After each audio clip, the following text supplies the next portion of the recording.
Hey guys, you know that I'm planning to have a haircut? Yeah. There's this long na looks pretty good naman, but still. But, there's always a but. Dahil rebanded siya, may bewang. May bewang na siya dito. So, sabi ko, what if magpagapit na lang? You know I like this. Yung na, ganito lang siya ba? See that? I feel like hindi pa rin ako malalagay ng brace dito kasi, look. I'm in love with this one. This one, I'm in love. Can you see it? Can you guys see this? Oh my gosh. It looks so nice, no? Hindi pa sila yung ilong. But I'm done with like straight hair. I want something like... I don't know. Ang kaya ko lang siguro yung pantay yung buto.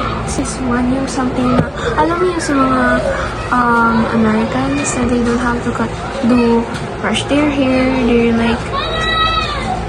So, sanay pupunta sila outside. And then, yung buhok nila, medyo wavy was sila. Looks so good. Not too short, something like hanggang dito siguro. And some put it. What if something like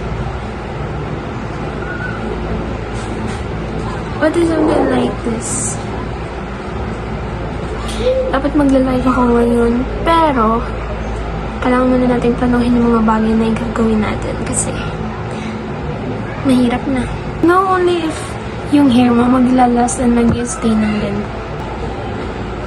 I'm not planning to do rebond again. Yeah. Now I'm looking for like braces, rubber, color.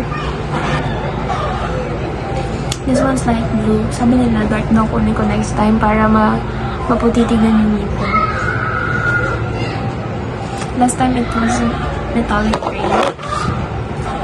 This one's blue, so it's not teal. Maybe teal. Actually, I don't really know. Pink. Teal or pink? Teal, pink, or aqua? I got my choices now.